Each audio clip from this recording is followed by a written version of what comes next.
Magandang umaga. Habang sa pagrarally mamaya ay ako'y tutulog, no? At ganda, sasama po ako mamaya, pupunta po ako mamaya, kahit papaano, pupunta po ako. Kahit na may gagawin ako, marami akong mga dapat gawin.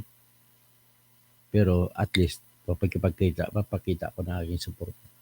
Magbablog ako mamaya sa rally. Kung saan man ako, hindi ko muna sabihin kung saan ako pupunta kung saan parte ng rally. Sa Luneta ba? Sa Diwasang Bonifacio ba? Sa Mindiola ba? Sa Kamkrami ba? O sa EDSA Shrine? Pero whether kung saan kayo malapit, hinihikayat ko po kayo na pumunta kayo sa rally. Magpakita po kayo ng suporta kung saan kayo malapit. Huwag din yung asamin kung saan man kayo. Pare-pareho lang po yan. Ang panawagang importante sa lahat ay ang matapos na ang korupsyon. Yung mga mga anti-DDS na mga tao, ang hirap ng agenda nila, imbis na makapag-poster sila ng unity, inaakusan nila yung mga DDS na gagamitin ng okasyon para iporsige daw yung agenda na Duterte. Huwag kayo magpapaniwala dyan. Ang importante sa ngayon ay matapos mo na yung ating agenda na para sa corruption. Yan naman, tigil na once and for all. Saka na tayo mag-uusap sa politika kung sino papalit ng presidente kung matapos na itong rally nito. Yan ang panawagan ko. So ngayon, at sa panawagan kong yan, ay dyan din sumute din yung sinabi ni Nicolas Torre. Nakakagulat. Suportado, nanawagan si Nicolas Torre sana suportahan niya ang rally. So ito po, pa-play natin. At mamaya, pagkatapos dyan, magko-comment ako.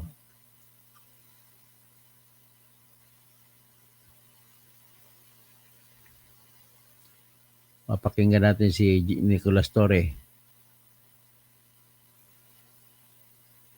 Tao sa korupsyon. Dali. Galit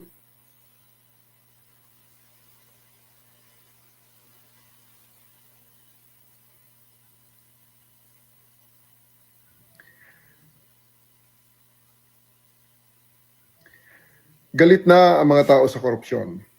Sawang-sawa na rin tayo sa mga panlilinlang.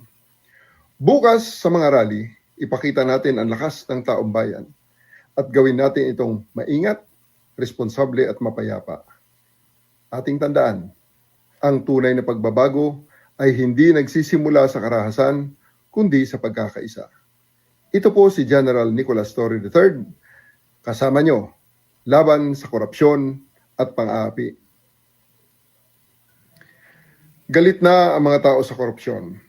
Sawang-sawa na rin tayo sa mga panlilinlang. Bukas sa mga rally, ipakita natin ang lakas ng taong bayan at gawin natin itong maingat, responsable at mapayapa. Ating tandaan, ang tunay na pagbabago ay hindi nagsisimula sa karahasan, kundi sa pagkakaisa. Ito po si General Nicolas Torre III, kasama nyo, laban sa korupsyon at pang-aapi. Okay, yan lang naman. Siguro kung mga DDS galit dito, ay itabi nyo muna ang galit ninyo. What is important is makipag-away muna tayo na matigilan muna ang corruption. Ito naman po yung sinasabi naman, i-advise ko dito, yung dating Vice Mayor ng Parañaque na sikat na actor din, na si Anjo Iliana, ay nagsalita. Ang sabi niya, pinakamalinis na presidente daw si BBM. Pakinggan natin bakit niya nasabi na pinakamalinis na presidente si BBM.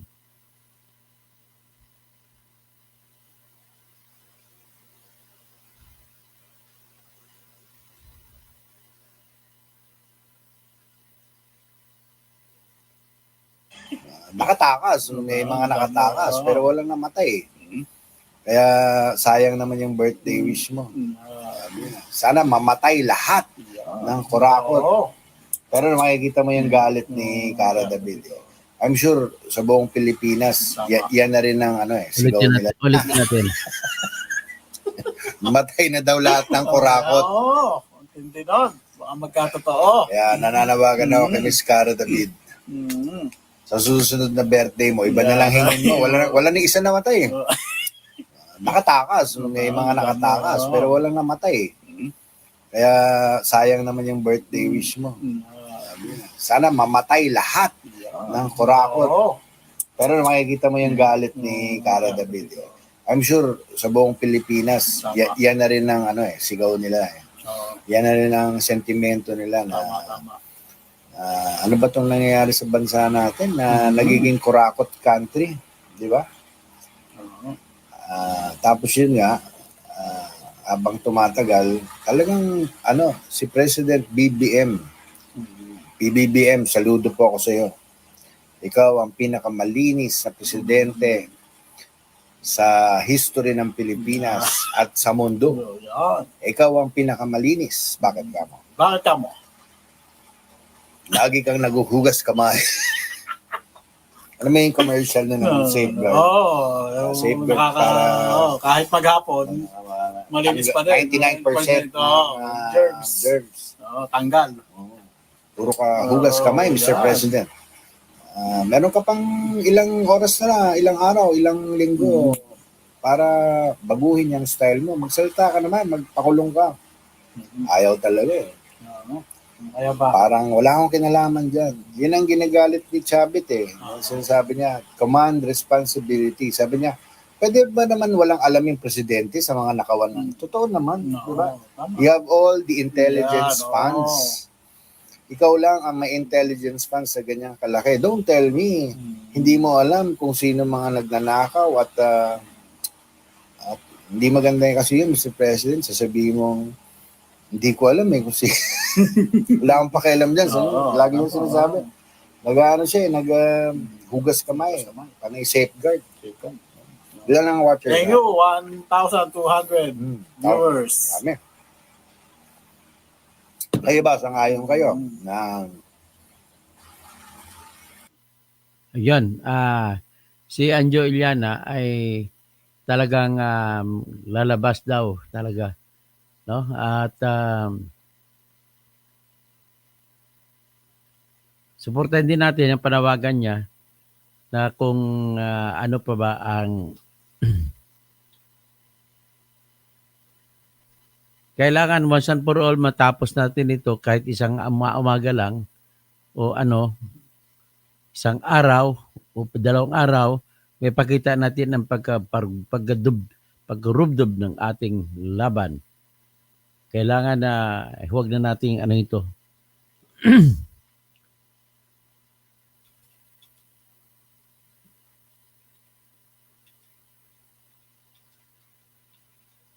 Huwag na natin palipasin ang pagkakataong ito na kung saan minsan lang magkakaisa ang lahat ng grupo. At para naman dito, ipakita ko yung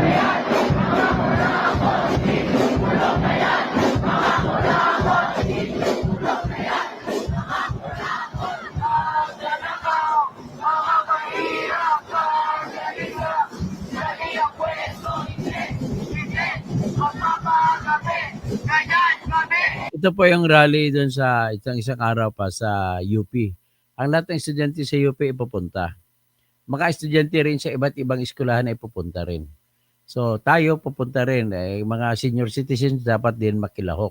Mga senior citizens kagaya ko. Kasi ibibigay natin sa mga kabataan ang kapalaran ng ating bansa. Dapat ang mga tatanggap ng magiging kapalaran natin ay alam nila yung matinding aral laban sa korupsyon. Yun po ang ating hahabulin dyan. Tapos, at the same time, ipakita ko sa inyo yung ibang pangyayari na dapat ma-reviewin natin itong mga nangyayari sa atin at para mapukaw ang inyong damdamin at magkaroon kayo ng malakas na determinasyon para tulungan ang ating bayan. Ito, memory lang ito. Makikita nyo si Stella Luz Kimbo. at saka si Saldi de Elizalde na siyang utak nitong lahat ng ito na nagsimula at pinatupad naman ni Romualdez at sa tulong naman ng perma ni BBM. Hindi imposible sabihin na si BBM ay malinis dito. Tingnan niyo. So, pakita ko lang walang music. Sabihin ko lang, biruin mo yan si Stella ang binabalak, pinabakbak ni Saldico at tahimik siya sa gidli o sa gilid.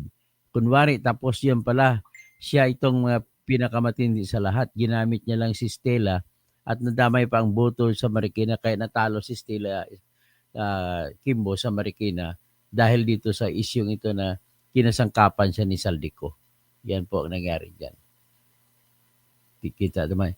Ito naman po, i-review nyo yung ang pagbabalik ni Bryce Hernandez. Sino ba si Bryce Hernandez? Si Bryce Hernandez po ay siya ang Assistant District Engineer sa First Bulacan Engineering District Office ng DPWH. At dahil sa kanyang posisyon at sa pagkipagkutsaba, hindi niya magagawa yung kanyang gagawin kung walang pagsang-ayon sa mga boss. Nagsang-ayon sa kanya si Henry Alcantara na boss niya na district engineer at siyempre naman hindi rin mailalabas ni district engineer kung walang pagpayag nila ni Manuel Bunuan at saka kung sino pa. So kaya ito kanina nung ibinalik na sa kulungan sa Senado si Bryce Hernandez.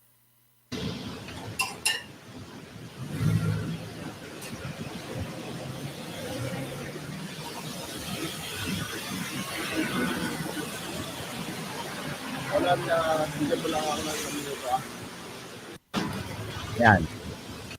At least nakita nyo yan.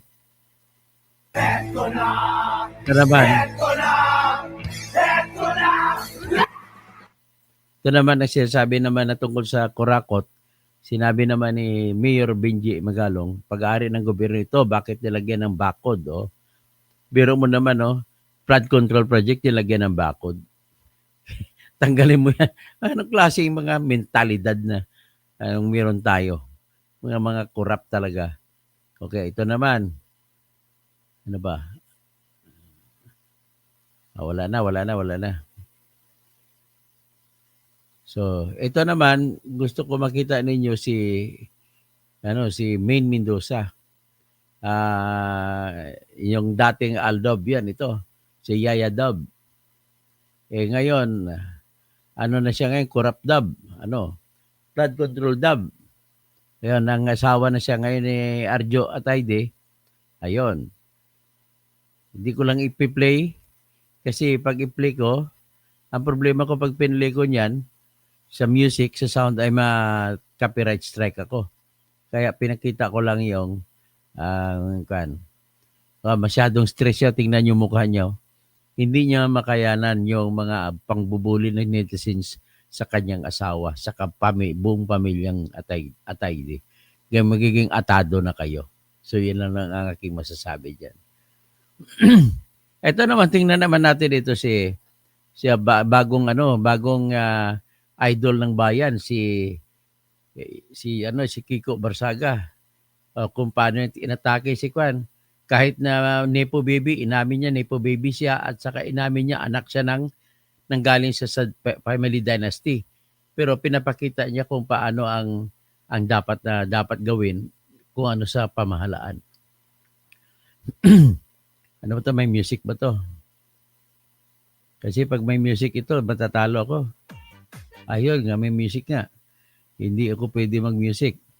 So, sabi ni Kiko Barsaga, kahit ipakulong mo pa ako, mananalo pa rin ang taong bayan, Philippines, versus Romualdez.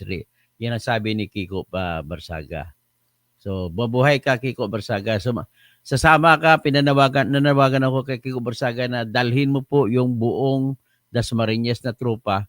Yung tropa mo, papunta sa People Power. Mamili ka na lang kung saan kayo pupesto.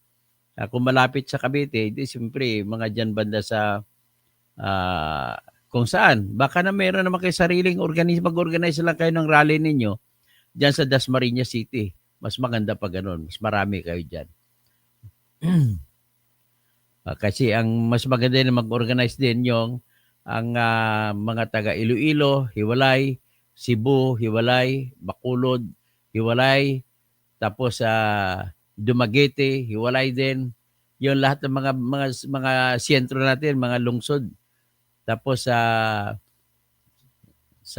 kahit sa lugar ni Tambaluslos, sa Tacloban, mga panahon na na isigaw ng buong mamamayang mga waray na hindi sila gusto, hindi sila conforme sa ginagawa ni Tambaluslos at ng ang anak ng kanilang kababayan na si Imelda, na si BBM, ay isigaw nila sa buong mundo na ayaw nila yung ganong ginagawa. At siyempre ipakita ko muna ito.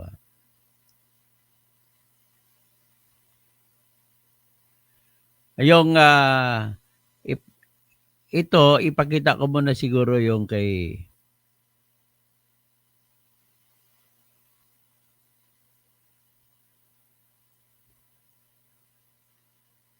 o yung sa mga ibang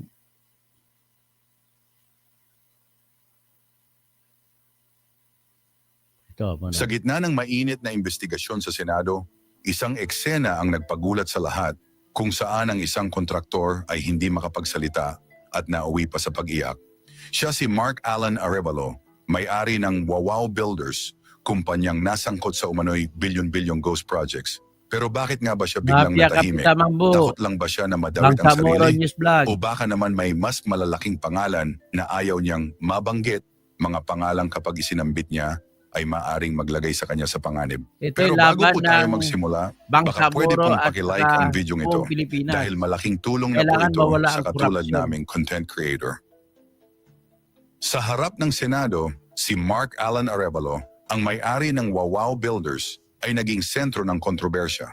Mula sa simpleng kontraktor na nagsimula umano sa maliit na puhunan, ngayon ay nadadawit sa mga bilyon-bilyong pisong proyekto na tinatawag na ghost projects.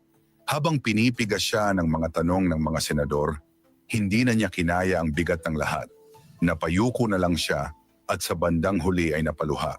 Ngunit kasi ito si Wawa Builder, si Mark Arevalo, nagpagamit kagaya kay Sally Santos.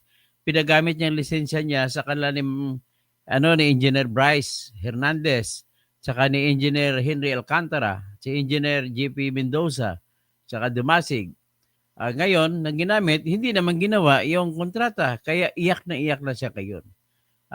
I just hope na yung mga walang kasama rito na mga nanggaling sa MSU ng mga engineers.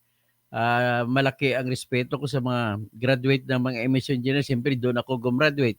Aral kami sa pagtuturo ng kung ano ang kabutihang ugali na kahit mahirap lamang kami. Ako'y gumraduate noong 1988 sa Marawi City, sa Mindanao State University, na bilang isang mahirap na gumraduate pagka civil engineer. Ang mga roommate ko ng mga Maranao, sa mga successful engineers na sila ngayon. Yan, kung magkita-kita, hindi na kami nakita. Siya nakikita ko lang, ang iba. Si Engineer Alex Wonder Muhammad lang nakikita ko. Yung iba, hindi ko na nakikita, although nakikita kami sa Facebook. So anyway, ang aking mga kapwa ko MSU alumni ay inihiling ko sa inyo na sumali po kayo sa panawagang ito. So si Attorney Castrodes din na MSU graduate na abogado. Alam ko ang lahat ng mga abogado MSU graduates ay hinihikayat ko na sumali rin kayo kahit magpalabas lamang kayo ng inyong boses. Hindi kayo mag-ano kayo kung malayo kayo, kung saan kayong lugar, doon kayo mag-assemble. Kung sa Marawi, sana maganda kung meron mag-assemble. Sa Iligan, sa Cagayan de Oro, sa Butuan, sa Gingoog, sa General Santos City, sa Davao City. Pero Davao City, alam ko magkaroon ng pagtitipon dyan, although mga karamihan sila grupo ng mga Duterte. Yan ang gusto ko rin sa Naga, mga grupong Leni, dapat lumabas na rin sila. Kasi Isa sa pinakamalaking baha na nangyari ay nung nangyari noong October 2024 doon sa Bagyong Christine, diyan sa Bicol area. Ang buong Bicol River Basin, yan po umapaw na umapaw. Hindi natin makalimutan yung ginagawa nila. So, pakinggan muna natin ito si Mark Arevalo, panay ang iyak. Nga ba ang nasa likod ng kanyang pag-iyak? Para sa mga abogado, si Arevalo ay gumagamit ng karapatan laban sa self-incrimination.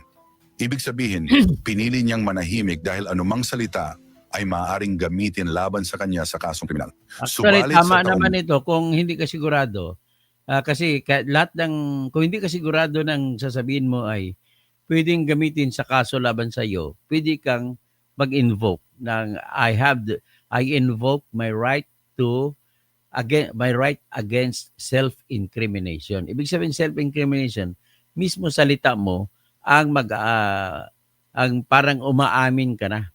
Kasi katumbas din yan ng extrajudicial confession na hindi pwede matatanggap kung hindi ito ay kusang loob na binigay ng isang akusado.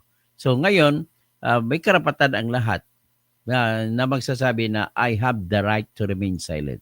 Yun na po. Para pinapaliwanag ko lang kung ano ang the right to incriminate against self-incrimination. Yan po ay isang forma o isang mukha rin yan ng the right to remain silent. bayan, iba ang dating ng eksenang yon. Para sa marami, hindi simpleng emosyon ang nakita nila, kundi takot. Takot na baka sa oras na magsalita siya ng mga pangalan, lalo na kung malalaking tao ang mabanggit, ay baka mas malala pa ang kahihinatnan niya kaysa sa mismong kaso sa Senado. Ayon sa mga dokumentong inilabas, nakakuha ang Wawaw Builders ng mahigit sa 5 bilyong piso na kontrata sa Bulacan, bahagi ng halos 9 bilyong piso na halaga ng proyekto sa buong bansa. Ngunit ang tanong, paano nagawang masungkit ng isang maliit na kumpanyang itinatag lamang noong 2017 ang ganito kalalaking kontrata? At higit sa lahat, bakit may mga proyektong hanggang ngayon ay walang nakikitang pisikal na ebidensya kahit na nailabas na ang pondo?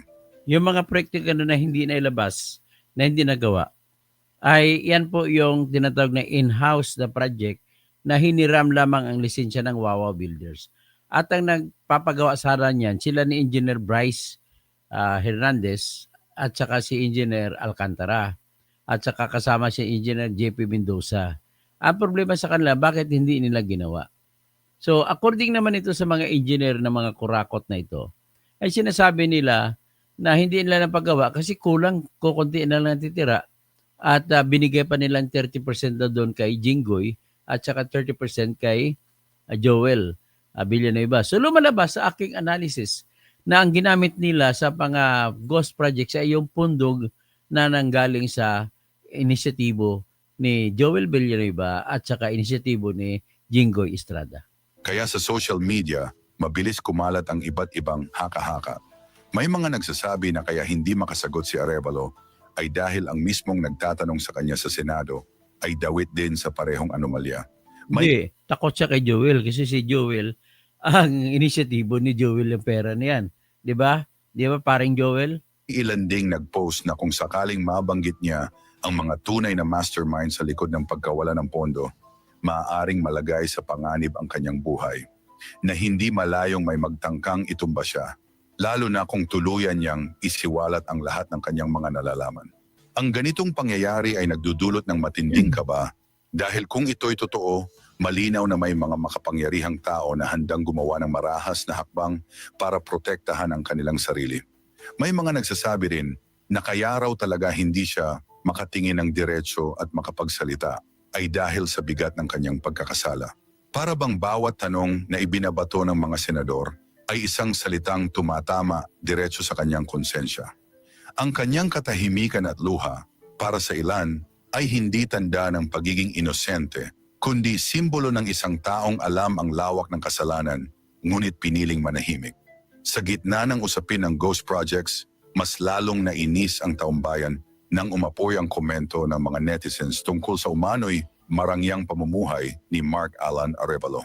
Sapagkat sa likod daw ng kanyang katahimikan, naroon ang alaala ng mga panahong nagpakasawa siya sa luho. Mga luho na bunga ng bilyon-bilyong pisong kinuha mula sa kaban ng bayan. May mga kwento pa na umano'y nagmamay-ari siya ng mga mamahaling sasakyan, nakatira sa malaking bahay, at malimit makita sa mga high-end na lugar kung saan ang karaniwang tao ay hindi basta nakakapasok.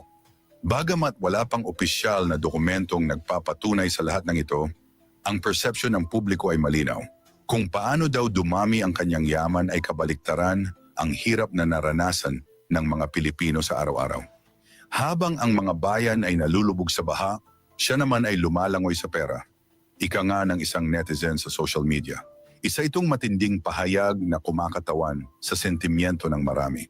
Dahil habang bilyon-bilyon ang inilaan para sa mga flood control projects na dapat sana'y nagligtas ng buhay at ari-arian, ang nakikita ng publiko ay tila mga bahang hindi napigilan at mga proyektong hindi natapos.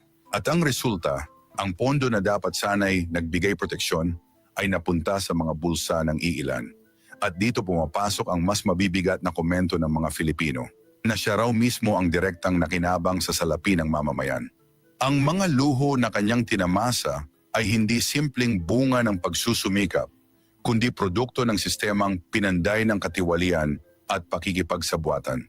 Para sa mga... Anyway, sapatan mo na dyan. Ang ating importante lang sa ngayon ay may pakita natin yung galit ng bayan. So, ngayon, ito naman ipapakita, i-remind ko lang kayo dito sa naging karangyaan naman ni Sara Diskaya. Dahil dito sa corruption na nangyari, na willing naman sila ng mga contractor na nagagamitin. At basta may kinikita rin sila. Yan po si Sara Diskaya. Perfume. Yan. Wow! May ganito palang kaliit na Dior, no? Oo, refillable siya. So, if naubusan na siya, pwede Dito natin Ayan. umpisa. Sa bag. Estante ng ganito. Oh, ano ba yan? Ang daming laman. Oo, tinatanong. Okay. expand. Oo, yan. So, iba na yung design niya. So, ayun, no? Parang, Brass. gold-plated siya. Ay, ano ba tawag dito? Brass. Oo, tapos may leather sa ilalim. Oo. Saan mo nabili to? Actually, I ordered this sa online. friend ko in Hong Kong. So, yun. Online siya. Oo. Nasa magkano ang ganito? Oo, tinatanong ko talaga. Siguro nasa 100 plus to. Okay. So, ayan, nakita niya, ang mga karangyaan niya, 100,000 plus isang bag. So, ito pa, mga alaman ng bag ang May pinamagawa ganyan. dito. Sa ano yan? Sa Lazada. And then, hand Hand lotion cream. o hand cream. Ang bag niya na malaki, may laman po ng mga pouches. Yes, Dito. oo. Okay, maliit Actually, lang na interview bag. rin Kaya ko. lang hindi talaga.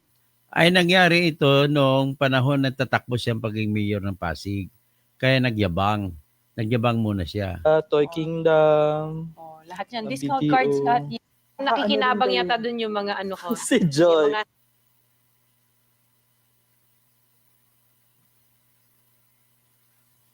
So, So, nilagay ko na siya sa isang pouch para madaling dukutin at Yan yung mga Pambigay. pang-tip, pang-bigay, pambigay. sa Yes. parting Or or kaya what. may, yun nga, madalas kasi pag halimbawa, lumabas kami, may kakatok sa bintana, hihingi ng konting tulong. So, eto Pero yun. hindi ka na rin yung masyadong makash sa mga sa mga transactions. Puro ma-card. Hindi rin. Kasi parang ayoko, kasi ang credit card pa rin yun, utang yun. So, mas gusto ko, kung may cash naman ako, I'll pay it in cash. So, bihira Kasi may din ako pera sa ka eh. credit card. I try to avoid. Usually, ang credit card ginagamit ko talaga if nasa ibang bansa kami. Oo, kasi sa Yes. ibang bansa, ano yun eh. Very sila sa Credit card kasi kailangan mo oo. i-build yung yung Yes. credit mo. parang Credit something. limit, Oo. oo. So, yun. With usually sa abroad ko ginagamit ang mga credit cards. Oo. So And then last, ito na yung yung- pinaka-wallet mo. Ito yung wallet ko. So, ewan ko, LV. yes, ano siya. Pag ganyan ba, anong tawag dyan sa ganyan? Ito, ano ba to? Hindi ko matandaan yung design nito. Speedy? Speedy ba yan? Hindi ko alam kung Azure or, hindi, yung Azure yata is, the black one. So, May yan. cards ka pa rin PhilHealth. dyan. Pinapakita ko lang PhilHealth, yan tsaka- para lang sabihin sa inyo na dyan napunta yung ating pera. One of those na pinuntahan ng ating pera. So, Ngayon, may papakita ko sa inyo, yung nagugulat ako. Naipakita natin si Wawaw Builder, si Mark Arevalo. Siguro ipakita muna natin, ito si Sara Diskaya naman, tsaka husband niya si Curly. Akalain mo, ako coat, ano bang coat na sinusuot ko? Yung coat na sinusuot ko po ay tinatawag ito na na TM Livin. Yung bili ko nito ay nasa almost 10,000 yung coat ito na binili ko. Hanggang ngayon, that was, binili ko ito nung COVID. That was 2020, no? May, siyempre, abogado pa ko, no? May lisensya pa ko, may pera pa ko na kinikita kahit papano. At least, nabili ko. Hanggang ngayon, buhay pa. Pero hindi na ito na papasukan na punakwan. Pero never ako nagkaroon ng pagkakataon na makabili ng coat na kasing ganda na Louis Vuitton. Yun, tingnan mo si Curly Diskaya na asawa ni Sara Diskaya. Ayan. So nakita ninyo yung coat niya, ha? Ang coat niya, grabe ang coat niya. No. Ibang klase, ha? Tapos may high karat na gold pa ang kanya, ang kwentas. Tapos di kalibre pa yung kanya, di pangalan pa yung kanya salamin. So yan, tapos si Sara yung sa kaliwa niya, sa kanan niya. Kita mo naman, oh.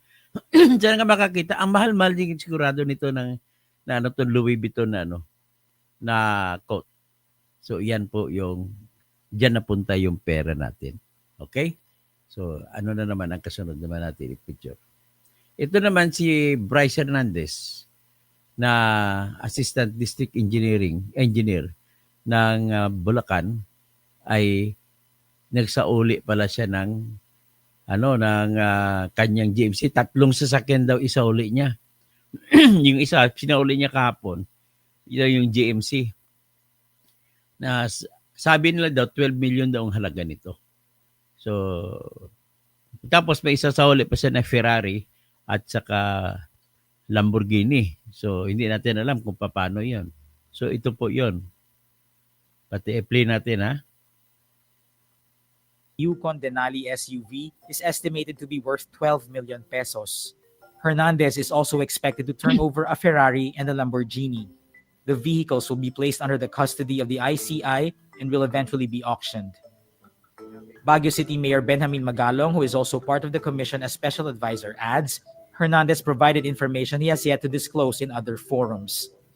Hernandez has been under investigation by both the House of Representatives and the Senate for his role in anomalous flood control projects. Pero mo, ha, ang pinagtataka ko dito, natalo na silang almost 1 billion sa casino, and yet may pambili pa rin sila ng mga sasakyan na ganun kamahal. So, ini-imagine ko lang kung ilang beses kaya sila gumawa ng peke o ng ghost project. Ibig sabihin, hindi lang isang beses. Maraming beses. So, kung hindi lang yun, ibig sabihin, hindi lang yung pera ng galing kay Joel. Hindi lang yung pera ng Joel kay Jinggoy. Marami pa. So, ang isang inisip ko na nawala sa usapin, na sigurado ko walang kasing kurap si Attorney Danilo Domingo na dapat ikaw i-disbar, hindi ako. Ang ginawa ni Attorney Danilo Domingo, nagtatahimik lang, congressman ka sa 1st District, hindi mo alam ang nangyayari na ganon. Dapat may oversight function kayo which is inherent sa mga congressmen na kung saan meron kang project. For all you know, si Danilo Domingo po ay kasabwat ng 1st Engineering District. Lahat ng ginagawa nila ay may blessing din yan kay Attorney Danilo Domingo. At ang isa pa, sasabihin ko na sa inyo, ilalabas kong ebidensya, si Governor Daniel Fernando nagkuno-kuno, kuno-kunwari, nung nag-inspection si BBM, kuno-kunwari, wala siyang alam, hoy!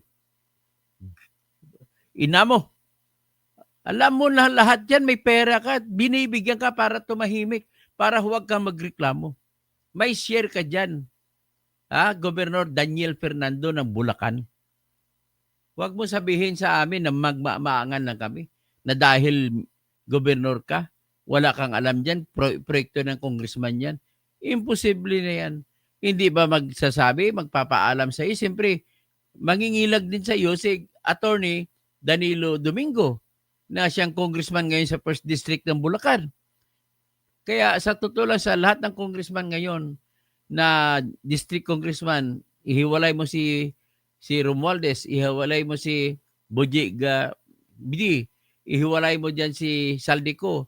Isa na sa pinaka-corrupt na congressman yan, si Attorney Danilo Domingo ng 1st District ng Bulacan.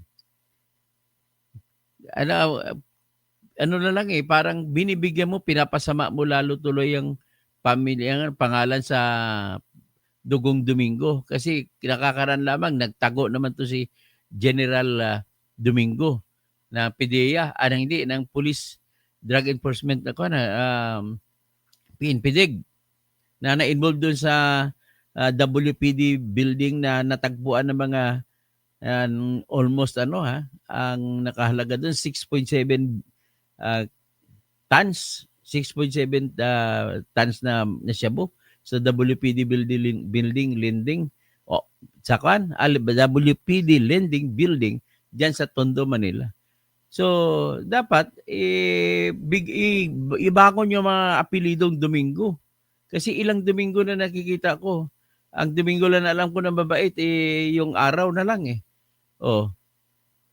Ang isang mabait na Domingo na kilala ko na maayos, si Attorney Domingo na naging abogado ng human rights victims ni Marcos. Isa pa ito si si Attorney Domingo. Kailangan nakipagkutsaba ka diyan Tapos tawa ka ng tawa kasi napunta kay Joel Villanueva ang pangyayari. Tapos ito pa isa si mahilig magkunwari, dadaanin sa galit. Ang isa pa yung mga Tolfo brothers. Tingnan ninyo. Ang tanong ko lang sa inyo, di ba nagkaroon ng pag-imbestiga sa CCTV? Yung CCTV na sinasabi ni Bryce Hernandez na pumunta sa Senado si Lisa Lisa Jose na siyang may-ari ng WJ Construction na magbibigay daw ng obligasyon sa Senado. At ang akala natin, magbibigay ng pera nandoon kay Jinggoy Estrada. Nang naipalabas po ang CCTV, nakita si Miss Jose or Mrs. Jose na pumunta sa security office sa table ng receiving office ng Senado at nagbigay siya ng kanyang ID at sinabi niya siya ay pupunta sa office ni Senator Erwin Tulfo na piki na Pilipino. Okay? Tapos, bago siya pumunta sa opisina ni Erwin Tulfo, dumaan siya sa Blue Ribbon na office na nandoon si Beng Ramos, na yung Beng Ramos ay kaibigan niya dahil kumustahin niya at alam niya na may sakit na cancer at nagpapakemo. So, ngayon, tingnan niyo yung napangyayari. Mamaya natin i-connect. Tapos saka pumasok siya sa opisina ni Erwin Tulfo. Ang katwiran niya na binigay sa Blue Ribbon Committee hearing ni Panfilo Lacson, ng si Panfilo Lacson ang hepe, sinabi niya ay dahil tinawagan daw yung WJ Construction ng opisina ni Erwin Tulfo para daw magpaayos ng kanilang biranda diyan sa Senado para titingnan daw yung sira. Naniwala naman ba kayo diyan kay Erwin Tulfo? Tapos nagsalita din si Erwin Tulfo na ganun nga. Tapos pinakansela daw niya ang transaction niya sa WJ Construction. Alam mo naman, Pastor Rodi Rabi, of all people, anong trabaho? Kayo, Valerie Serna, tatanungin kita. Ikaw, Cassandra Daisy, tatanungin kita. Versatile Matt, tatanungin kita. You're watching from UAE, CMA. Tatanungin kita, BBS Las Vegas. Tatanungin kita, Perni Pinto, Jordan, BBS Las Vegas. Tapos si Christy Baha, tatanungin ko, may itatanong po ako sa inyo. Ang tanong ko sa simple lang, pati si Christy Baha, no? Ang Bangsamoro News Vlog, ang itatanong ko lang sa inyo, o Abisdia, ay ganito, Eladio G. Socorro. Kung totoo man yun, na may sira yung veranda sa office ni Erwin Tulfo dyan sa Senado, unang tanong, sino ang may obligasyon na ayusin yan? Eh di ba Senado? Eh dapat Senado ang engineering office dapat ng Senate ang mag-aayos nun. Eh bakit pumunta doon ang contractor? Of all people, bakit contractor? Eh trabahong ano yan, kagaya ng may maraming online service po. Halimbawa ako, kasi hindi na ako makapagtrabaho bilang abogado at gagamitin ko ang aking may expertise pagka-engineer at magagawa ng ko ngayon ng online service ko kung anong serbisyo ko bilang engineer. So, siyempre, tutulong na lang ako doon sa aspeto ng mga engineers na magpo-process ng building permit, lahat na kung ano may aspeto sa engineer. Kasi ang problema ko, medyo late na ako, hindi ako nakapag-upgrade sa aking pagkakuan ng expertise sa pag-design. Or pwede rin ako mag-offer, mag-organize ako na kasama ng bagong engineers na mag-organize ako ng isang consulting firm na magde-design. So, pero kailangan tapusin ko muna siguro yung aking ng masteral tsaka mag-doctoral ako sa structural engineering. Ganon, ang mangyari po niyan, ang puntos ko lang dito, Erwin Tulfo, wag mo nang gaguhin ang Pilipino. Pinapalabas mo na tinawagan ninyo itong si Miss Jose ng WG Construction. Isa ka ring tiwali ka talaga numero 1, sa totoo lang. Ngayon, tinawagan mo, ano bang purpose mo at matawagan? For all you know, alam ko na yung purpose dyan eh. Kasi sanay ka sa extortion eh. Kunan mo siya mag-extort ka kay WG Construction.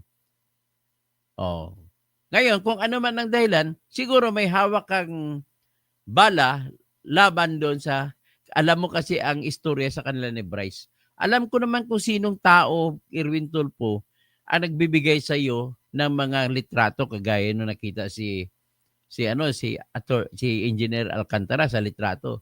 Hindi ko na babanggitin kung sino. Alam ko kung kanino ginagamit mo yung litratong iyon para panakot at para makaka-extort ka. So, ibig sabihin, alam kasi, binabanggit kasi ni Bryce dun sa hearing na yung may-ari ng WJ Construction ay pupunta sa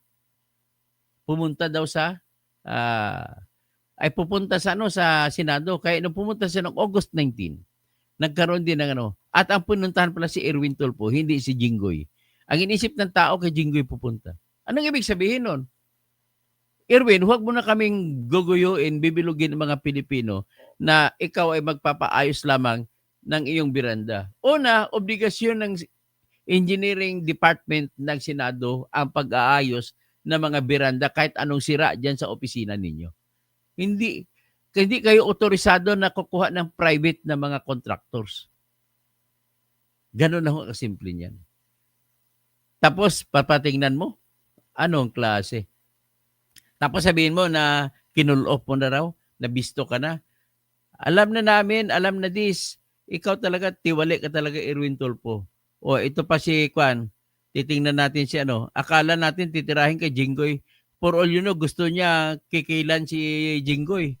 O, Jinggoy, kikilan, bigyan mo ko ng pera kasi sinalba kita rito. Parang ganun ang gusto niya palabasin. O, anong masabi niyo kay Erwin Tulfo sa diskarte niya? Sa Miss Mina, Jose, okay, salamat po. Salamat po, DM Blue. So, ganun anong opinion niyo doon? Kung wala man lang kalatoy-latoy, unang-una kung sira doon sa biranda sa opisina niya, isa lang ininsist ko, engineering department lang ng Senado ang katapat niyan. Kung wala mang engineering department ng Senado, ipasa mo sa administrative officer ng Senado at sila na magtatawag, magpapaayos niyan. Di ba, Pipito from Canada? Oh, how do you assess that? Tama bang aking opinion? Yan. So, Bibis Las Vegas, Tama kasi hindi ka makakuha. Ibig sabihin, yung Miranda na sinasabi niya, ngayon ko lang narinig yon. Related pala sa roof yan, kaya engineering maintenance department. Oh. Tapos, sabi ni Cassandra DC, pag nanalo kayo ni BP Sara Kausing, gawa po kayo ng Gen C department. Oh, kasi meow department na. Okay. Sa BBS Las Vegas, ang magpagawa dyan ay engineering department ng maintenance. Tama po kayo, BBS Las Vegas. Wala bang mga maintenance? Meron yung maintenance, siyempre. Na Delta Y, watching from New Jersey, Solid DDS. Tapos Dr. Kausing, sabwatan yan ng congressman, senador, DPWH, CUA, and Ghost Flood Control. Malawakan to, lahat po sila dito kasabwat. Hindi ako niniwala ng iba hindi kasabwat. Unang-una, bakit na-release ang pera? Kung na-release ang pera, ibig sabihin, at hindi nabawi kagad, hindi na-check, kasabwat din ang CUA. At bakit naman binigay ang pera pambayad? Kasabwat, ang pinakahuling pirma ay si engineer, yung district engineer, para mailabas ang pera. Bakit naman niya pinirmahan? Alam mo naman na ikaw ay district engineer, lahat ay kargo mo. Hindi mo pwede sasabihin na umaasa ako sa pirma ng aking mga tao. Sinabi nila tapos na. Di, naniwala ako. No, the Arias Doctrine cannot apply there. Ang ano bang Arias Doctrine? Ang Arias Doctrine po ay sinasabi na tinatag na Doctrine of Administrative Reliance. Inabsuelto si Mr. Arias dahil nag-rely siya sa kanyang tao, sa mga pirma ng tao niya, kaya niya pinirman, kaya sa inabsuelto. Pero ibang usapin yun, hindi yun engineering work. Ibang usapin yun. So ngayon, ito naman, engineering work, nakita niya na pumirma yung pinakababa. Nagpirma yung quality control, pumirma din yung assistant district engineer. Pero ang ADA, yung assistant district engineer, hindi siya pala pumipirma. Siya po umaakto na bilang Bids and Awards Committee Chairman. So ngayon, pinirma mo, yan ang rason mo. No way. Sa totoo lang kung bakit pinirmahan ni Attorney Henry Alcantara yun para mabayaran, dahil ang boss niya, protector niya. Sino bang direct boss niya? Si Bernardo. Yusek Roberto Bernardo. Kasi iyon ay kaibigan niya. Inamin naman na nagkakaibigan si Yusek Roberto Bernardo at saka parehas lang Bulakenyo eh. Parehong taga Bulacan. Pati si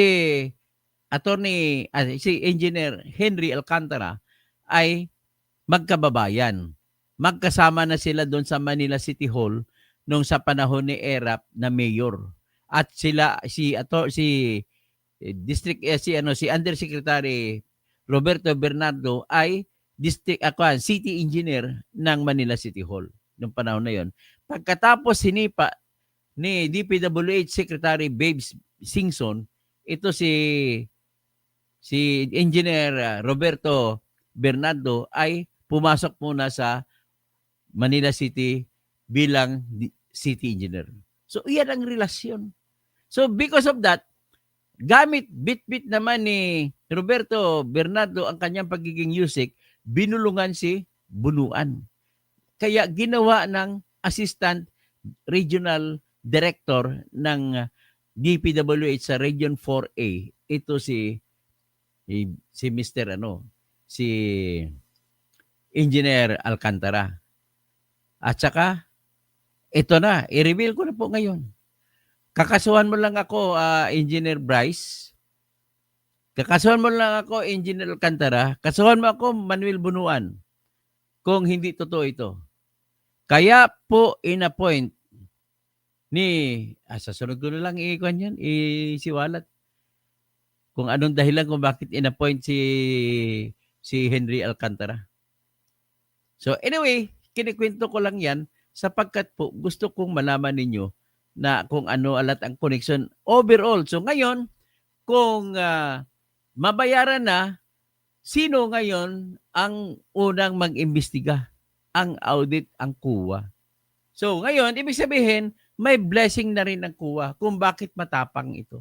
Bakit hindi natakot yung mga engineer na pumirma na palabasin na tapos na yung kontrata at bayad na? Bakit hindi sila natakot sa kuwa? Kasi kakampi nila ang kuwa. Ganun lang ho kasimple.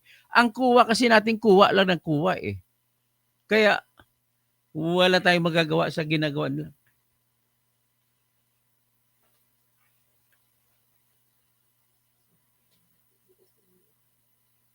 Hindi alam. Magkano?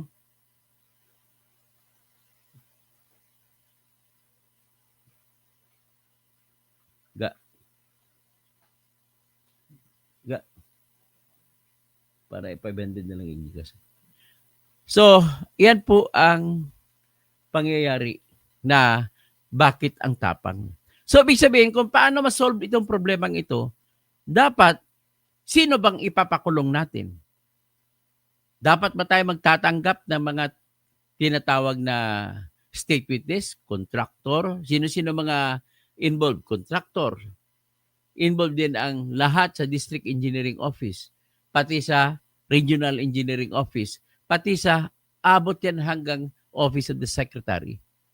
So, sino gagawin natin? Kung meron man tayong gagawin na state witness, yung si Engineer Bryce ba, na siya ay gumawa ng tinatawag na katarantaduhan na pinapalabas niya na tapos na ang project na hindi naman, at sila pala ang gumawa niyan. Hindi po ako conforme na gagawing state witness si Bryce. So ngayon, sino? Mamaya, i-discuss natin. Tapos, correlatively, i-discuss natin sa panahon ni Napoles. Sino ba? May na-convict ba na politiko sa panahon ni Napoles? The same thing po, ang pinag-usapan, hindi nga lamang project na infrastruktura. Ang pinag-usapan ay project na pang-ayuda. Ibibigay, halimbawa, bibili ng farm, magagamit, kung ano na mga abono, ibibigay sa mga farmers. May binibigay na pera-pera din. Tapos ang sistema, susulat ang congressman o senador sa tinatawag na implementing agencies na gobyerno. Sino-sino sila? Sila ni Dennis Cunanan, yung Technology Livelihood Resource Center. Kung ang pag-usapan ay yung distribute magkakandak kuno ng tinatawag na cellphone repair program, kung ano-ano, ipapasok, idadaan sa TESDA, yan po ang panahon ni Napoles. Pagkatapos, palabasin lamang ni Napoles na natapos ang project. Mas matindi sa totoo lang ang kay Napoles pagdating sa tinatawag mo na pinapalabas tapos ang project, pero hindi isa walang natatapos. So ngayon, pag makuha din ni Napoles ang pera, base sa endorsement ng senador, kagaya ng kay Bong Revilla, at kay Jinggoy, kay Enrile, ay kukunin niyan ni Napoles, ibigay ni Napoles ang kalahati ng pundo kay sa mga senador na pinanggalingan o di congressman na pinanggalingan. So walang pinag-iba sa flood control project. Ang flood control project lamang ay ang contractor dito sa kay Napoles ay si Napoles. Doon naman ang contractor si Wawa Builders, si Sally, si Sims, kung sino pa si Diskaya, siyam na ang kanyang kumpanya. So ganun ang sitwasyon. Tatapusin man nila o hindi, pero kung tinapos, maganda. Ang problema, hindi tinatapos. So ngayon ang tanong ko, sino dapat ang gagawin nating state witness na hindi natin ipapakulong kapalit ng testimonya na makukulong ang lahat? Binibigyan ko po ng diin ang pangyayari nung nakaraan panahon ni Napoles na wala man lamang mga politiko na nakulong. Sapagkat po, ang nakukulong lamang ang kontraktor na si Napoles at yung mga opisina ng gobyerno. Ang katumbas ng DPWH, yan sa panahon ni Napoles, yung mga implementing agencies. Ngayon, dito kung hindi tayo kukuha ng tamang state witness, ay mauwi tayo na wala tayong mapapakonvict na kahit si Joel Villanueva ay hindi natin mapakonvict. Kahit si Jingo Estrada, hindi natin mapakonvict. Kahit sino pa, ay hindi natin mapakonvict.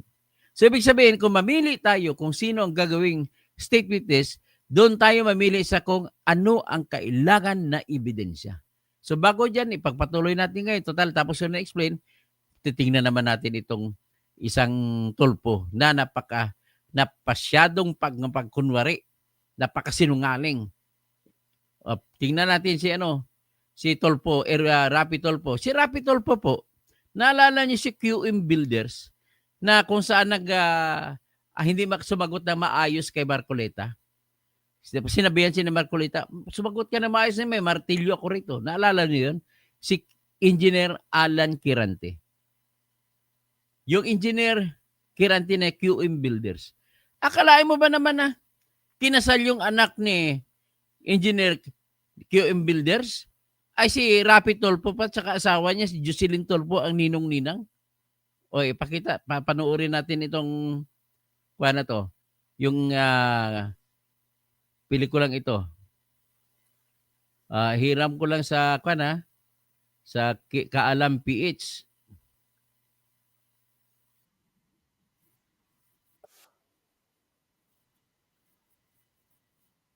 Dali. Hindi ko pa na upload. Pakinggan niyo si Rapi Tulfo.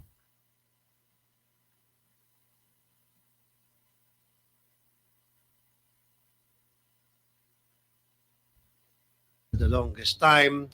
Ang tanong ko sa DPWH, sa 103 na blacklisted na mga contractors, isa lang dito ang na-blacklist ng DPWH sa flood control. Mr. Chair, given that Mr. Diskaya has been cited in contempt, I move that they be detained and handed over to the custody of the Senate Sergeant-at-Arms. May lumalabas na mga pangalan ng politiko at malalaking kontratista sa gitna ng investigasyon tungkol sa flood control projects. Isa sa mga pinag-uusapan ay ang contractor na konektado sa WOW Builders at Sims Construction. Ang mag-asawang Diskaya na may-ari nito ay humarap na rin sa Senate Blue Ribbon Committee dahil sa mga tanong tungkol sa laki ng kanilang proyekto at kung paano nila ito nakuha. Bukod sa kanila, may mga litrato at resibo rin na lumutang kung saan kasama umano ang ilang kilalang politiko. Isa sa mga pangalan na nadamay ay si Senator... Yan balik ko lang. Si Rapi Tulfo at ang asawa niya si Jocelyn Tulfo ay tumayong ninong at ninang nitong anak ni Engineer Alan Kirante na QM Builders. Sige, pagpatuloy natin. So, bakit siya naging ninong-ninang pa? Pag kinuha ka ninong-ninang, malalim ang inyong relasyon. Ganun po sa kultura ng Pilipino. Bakit ka kinuhang ninong-ninang? Kagaya sa akin, sa kasal ng aking ka-roommate sa MSU na si Engineer Alexander Muhammad. Sa kasal ng Muslim, kinuha ako na ninong. Bakit ako kinuha na ninong ni Engineer Alexander Muhammad? Kasi po, magka-roommate kami ng 3 taon sa MSU Marawi.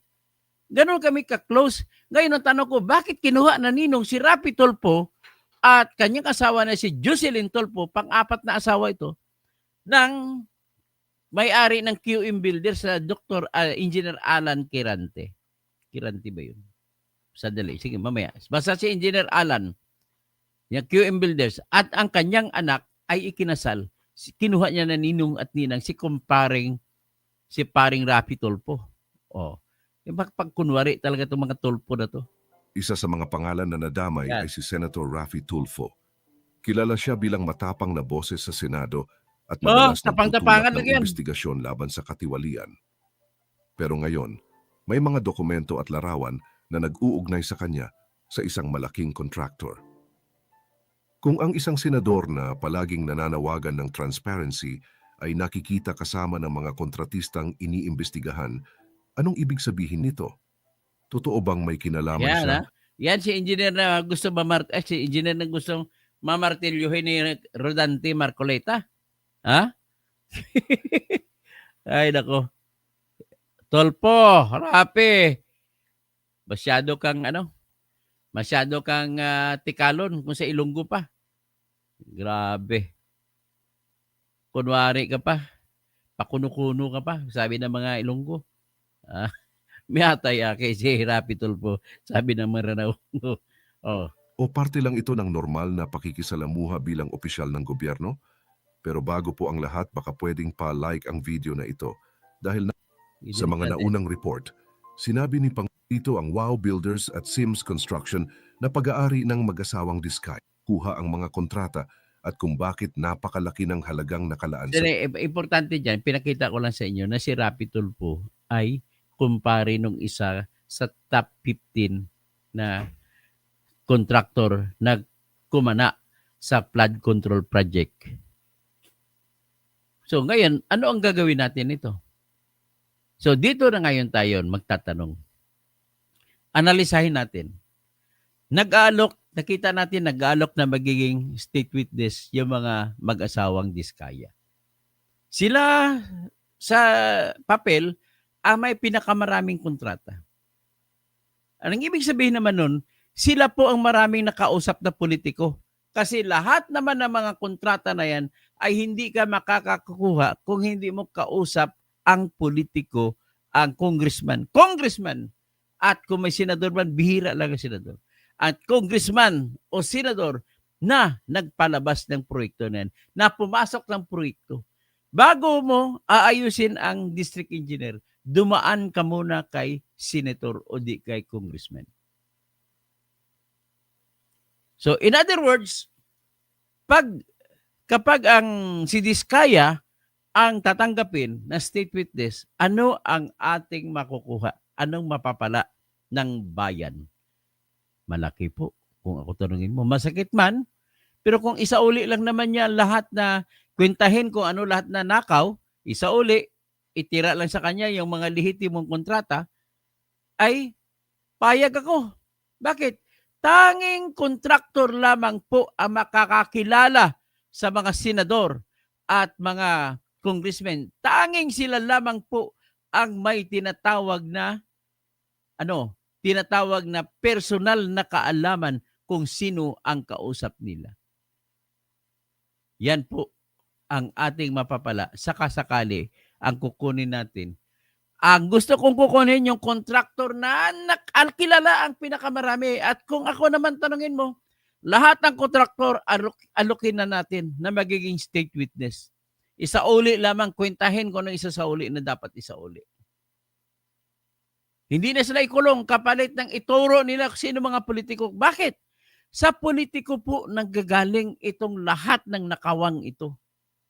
Ginawa nilang instrumento, matitigil ito kung ayaw ng politiko, hindi po matutuloy yan. Lalo sa mga project-project. Kaya na police nga, hindi matutuloy yan kung hindi susulat, kagaya si Bong Revilla, kagaya si Enrile, kagaya si Jinggoy. Dito rin, ang sistema naman sa project, walang sulat-sulat, bulong lang. Matatakot naman yung engineer. District engineer, matatakot siya na hindi ibibigay kahit bulong. Kasi ipapatanggal siya anytime.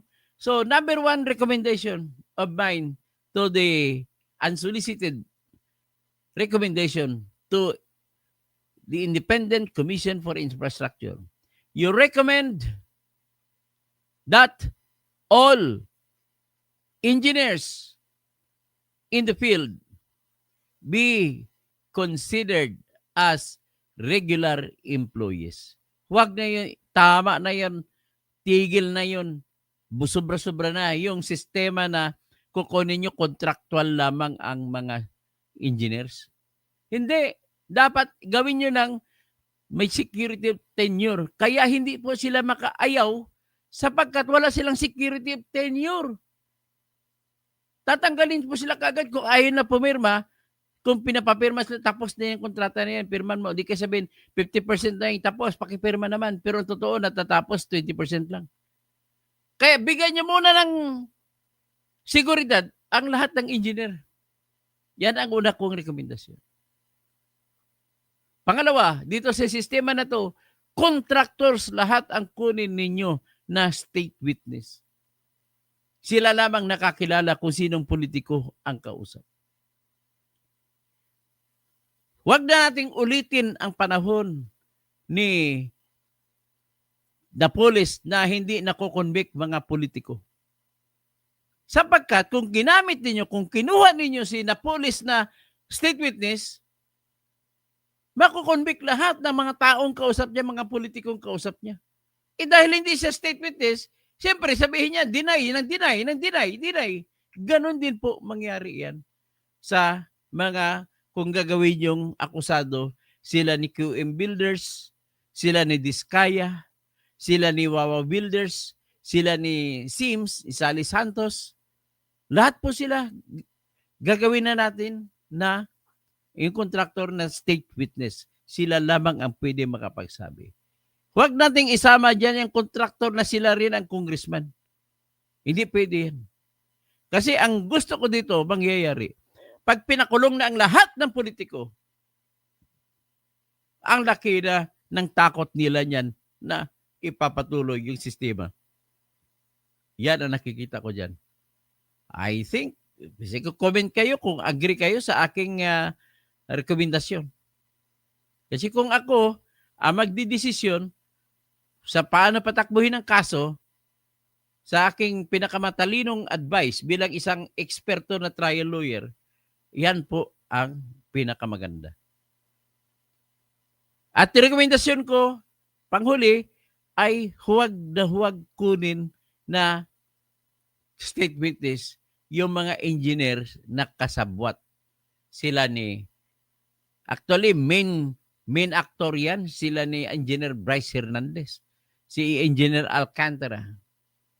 At saka isama nyo dyan, kung sa pamamagitan nila, pwede sila magsalita na kung si Bunuan ay direktamente na may share, sigurado ako mapapatunayan nila yan.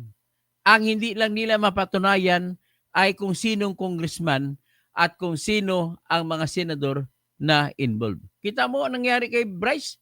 Kwento lang siya ng kwento na si Joel, ang kanyang pruweba lamang na kung si Joel at si Joel Villanueva at saka Jinggoy ay kasabwat, ay yung salita lamang ni Engineer Alcantara. Hindi mo panghawakan yan.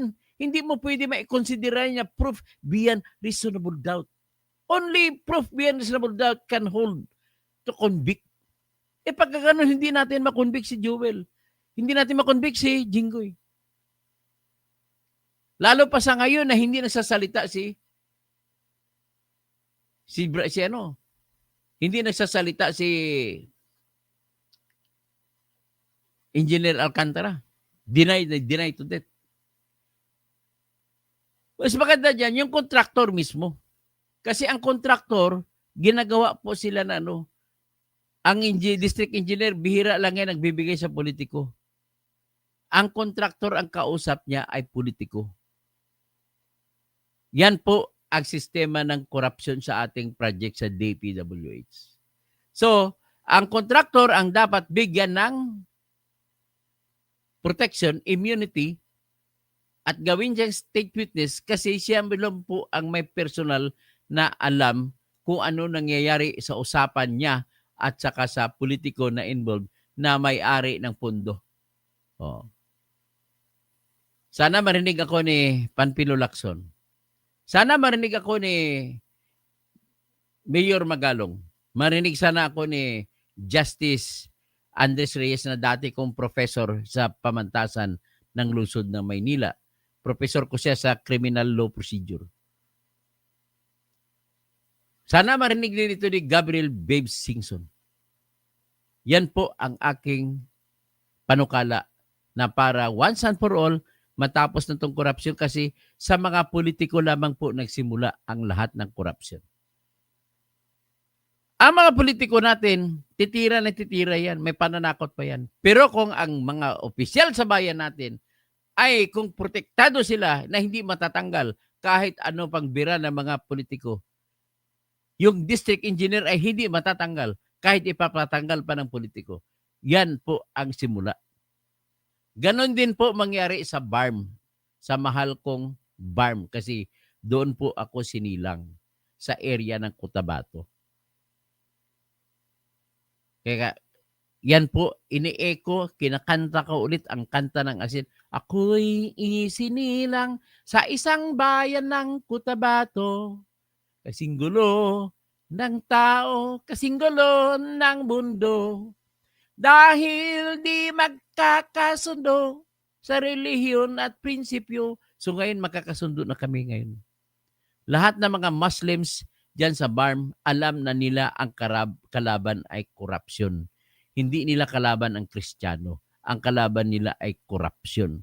At ang korupsyon, mukha ng korupsyon, mas laganap pa na nangyayari dyan. Mismo kapwa nila na Muslim ang mga kurakot.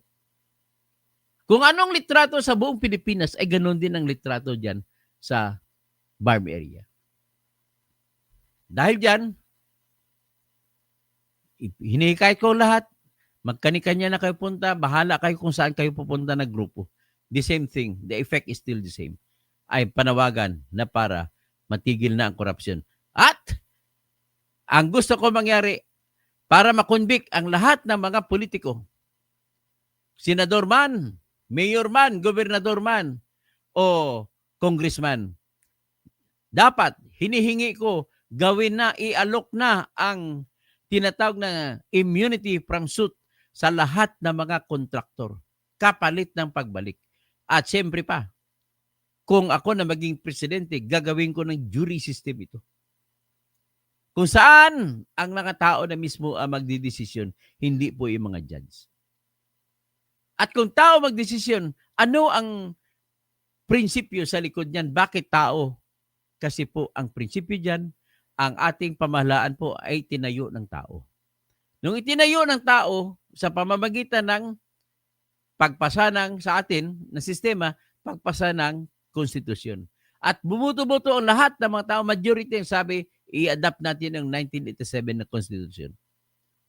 At nakasaad dyan, ibig sabihin po, lahat ng kapangyarihan ay nagsimula sa pagtatayo ng pamahalaan, nagsisimula po lahat sa tao.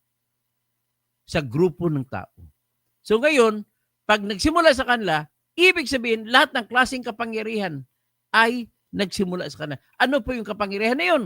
3 lamang po. Kapangyarihan sa paggawa ng batas. Una, kapangyarihan sa pagpatupad ng batas. Pangalawa. At kapangyarihan sa paghuhusga kung ano may awayan man na kung batas ang pinag-uusapan. Kagaya criminal law application, may nahuli si judge. So, ibig sabihin, nanggaling naman pala sa tao ang kapangyarihan sa paghusga. Dapat ibigay natin sa tao ang kapangyarihan sa paghusga. Hindi sa kamay ng mga judge na justice na madali susian, nagkakamali. Hindi bali na magkakamali, basta tao nang gagaling. Tao mismo maghusga sa akin. I never release. I will gracefully surrender myself to be imprisoned forever if it is only the people who makes the judgment na guilty ako. Pagtao. Lalo na't Pilipino. Yan po ang pinaglalaban ko sa jury system. So, si Cesar Hogar, Dr. Tirador, kung mag-imbestiga, ang NBI sigurado maraming politiko makukulong. Pero ang imbestiga lang, hanggang ano lang imbestiga, Cesar Hogar. Nais ko lang kayo educate. Yung investigasyon ng NBI, police, hanggang investigasyon ay hindi po sila sa experience ko, hindi sila magkakaroon ng ebidensya na magtuturo na yung mga politiko ay madadali. Nangyari na yan na police case. Lahat ng politiko ay absuelto. Pipito, babalik din yan kung hindi tatanggihan ang Kongreso. Hay nako, meron at meron magiging utak dyan. Ito naman si BBS Las Vegas. Kung hindi natin matatanggal si BBM, walang pag-asang mayroon mabuting pagbabago. Kaya nga politiko, isigaw lang natin. What is important is we are there to shout to the whole world what we want. So si Pipito, correct, jury system. Canada, lahat ng Canadian ay mayroong partisipasyon para maging jury. Cassandra Daisy, master ng falsifikado si Eric Stolpo. Pati Amerika, ginamit yan sa peke na birth certificate. Tama po yan. Rodi Rabi, lahat dapat gawing state witness ang mga kontraktor laban sa mga politiko. Doon na malalaman ang totoo. That's the end of it. For ang tawag diyan, for the once and for all. Lahat ng mga kontraktor, gawin natin state witness. Ibalik nyo lang ang mga nakulimbat nyo. Yung mga kontrata nyo na maayos, yon sa inyo yon. Pero yung kontrata na nakulimbat, mga substandard at saka mga ghost, guni-guni, ibalik ninyo. Tapos si Evil Long Beach, jury system na. Tama po yan. Ay, mangyari lang po yan kung akong presidente. Pipito, si Diskaya, nagsimula ng politiko ang may hari, corruption. Evil Long Beach, investigate all government employees all the way down to barangay captain. May investigate naman po yan. Ang problema lang natin, mawalan tayo ng ebidensya para ipindown yung mga politiko. Pipito, papayag yan mga engineer na ibalik nila ang kurakot nila, ibato, basta hindi sila makulong. Si Bryce ay, sinulit na nga ni Bryce yung kanyang GMC, yung 12 million. Alam ko ayaw niya makulong habang buhay. So Mary B, dapat panagutin sila sa batas. Tapos si Cassandra Daisy, pati buhay ni Tolpo, gagamitin niya ang opisina ng Senado. That is stealing time and money fast and mga Pilipino. So Pepito, na politiko nga ang makulong. Dapat mga politiko makulong. Litsunin mga yan. Pepito, ipalit na lang kahit bumalik sila na mahirap basta't huwag lang makulong. Sila yan ang dapat desisyon ng mga kontraktor. Lalo, kaya nga talagang panawagan ko kontraktor gawin nating state witness. Pipito, yan, correct. Politiko ang nagpapanakaw ng ating bayan. Magnanakaw ng politiko talaga nagsusugo. Cassandra Daisy, ang sabi ni Attorney Gonson.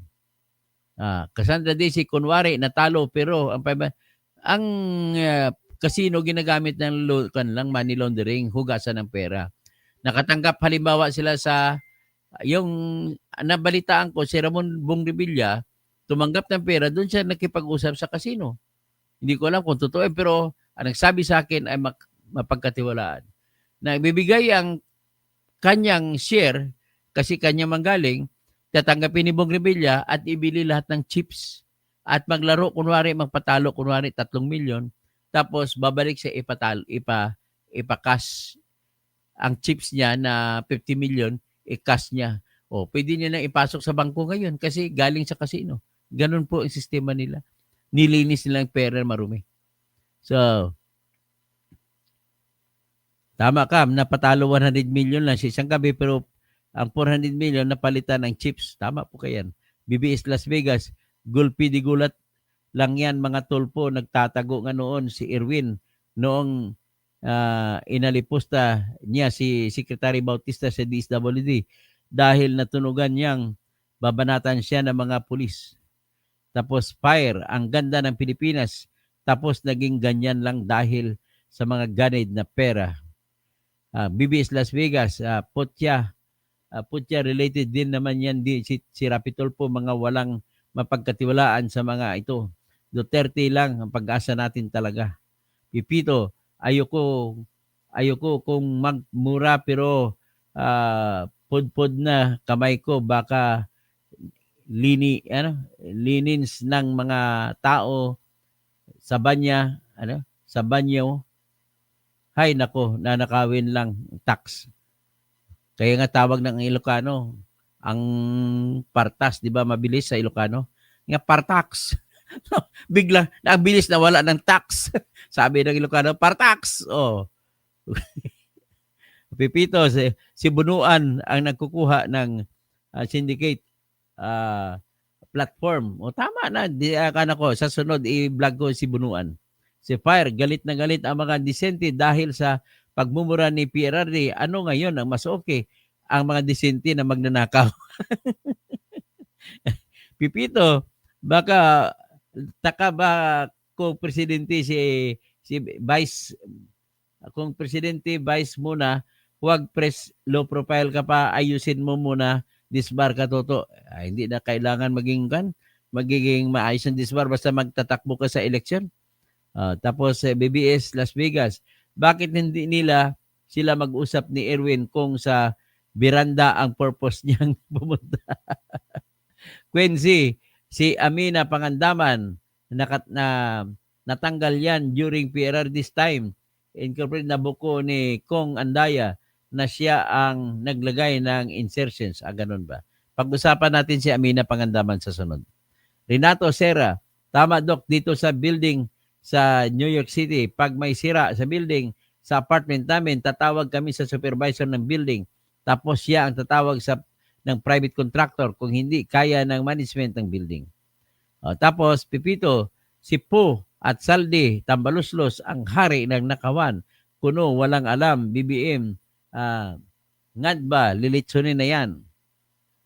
Tapos, BBS Las Vegas, ganyan ang trabaho ko dito.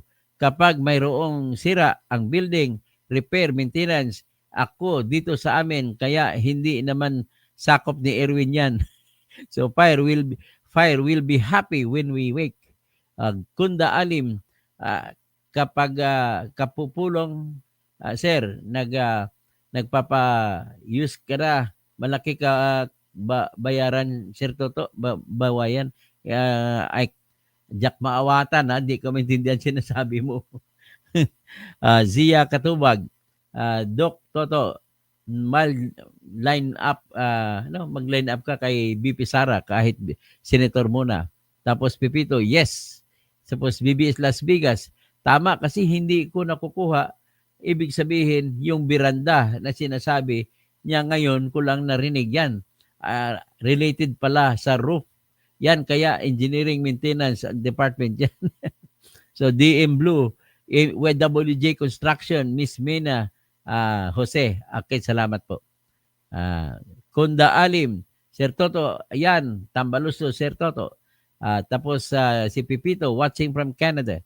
Cassandra Daisy, pag nanalo kayo ng BP Sara, kausing gawa kayo ng Gen Z Department. So BBS Las Vegas, ang magpagawa niyan ay Engineering Department ng Maintenance. BBS Las Vegas, wala bang mga maintenance dyan? Ditalwe, watching from New Jersey, Solid DDS. So Roddy Rabi, Pastor, Dr. Kasing, sa buhatan niya ng Congressman, Senador, DPWH Kuwa, ang Ghost Flood Control Project. Nakakahiya ang mga taong ito. Puro kurakot. Sayang ang pangalan nila. So, Valerie Serna. Tapos Cassandra Daisy, bakit 15 lang ang contractors ang kasama sa pagnanakaw? Di 15 lang ang top. So may favorite contractor din si Luis Tro. Versatile Mot. Watching from UAE. Ay salamat po Versatile. Versatile. Grabe. Si Tota Soto. So NA yun BBS Las Vegas. Kahit kaya kung bumili ng ganyang, never kong pinapangarap na magsuot ng ganyan. Mas masaya ako kapag nakikita tinutukoy niya pala yung Louis Vuitton na coat ni Carly Discaya. Si Fernie Pinto Sr., Jordan, magandang umaga. BBS Las Vegas, yayamanin talaga pero nakatikim din sa kulungan. Huwag lang sobra sa yaman. Roddy Rabi, sigurado ako walang mangyayari dyan sa Ghost Flood Control Project. Imbestigahan na police team, DPWH, COA at ordinary engineer ng kontraktor, kawawa, Pilipinong mamamayan. Christy Baha, mga crooks, nakatulog pa rin sila, hanep, watching from Dubai.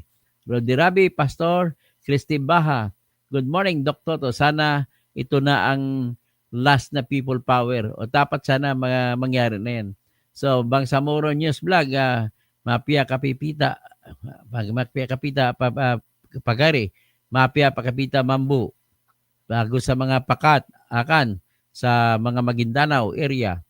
Roddy Rabi, Abisja, ang problema lang Sir Toto, may nakukulong kaya. May makukulong yan, basta sundin lang pangangkwan ko yung rekomendasyon ko. Elijah Jr., Socorro, Tamsak, BBS Las Vegas, anong purpose ng rally talaga? Sigaw at rally. Ang purpose ng rally, idiin sa kanila na galit ng mamamayan. Ganun po, pinapakita lang. Ferdinand San Juan, good morning. Attorney Engineer Dr. Toto, may tirador katotohanan. So, Gregorio Remolta, senior ka na idol, Dr. Toto, watching from Phoenix. Senior na po ako. Good morning po, Attorney Engineer Dr. Toto, tirador. Tapos si Cassandra Daisy, maawa naman kayo sa mga sarili natin.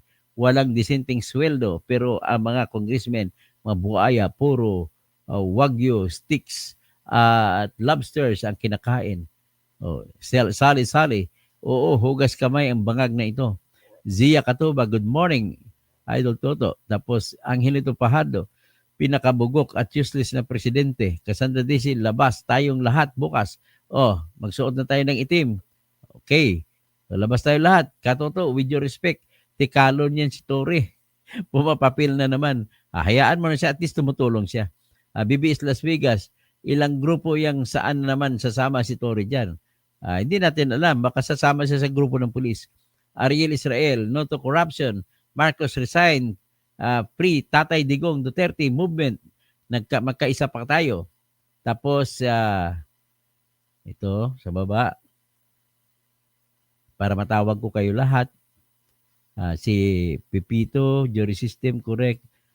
Kabalik lang din yan na hindi tatanggalin ang kongreso. Hay nako. So Cesar Hugar, Toto Tirador, kung mag-imbestiga, okay, nabasa ko na yan.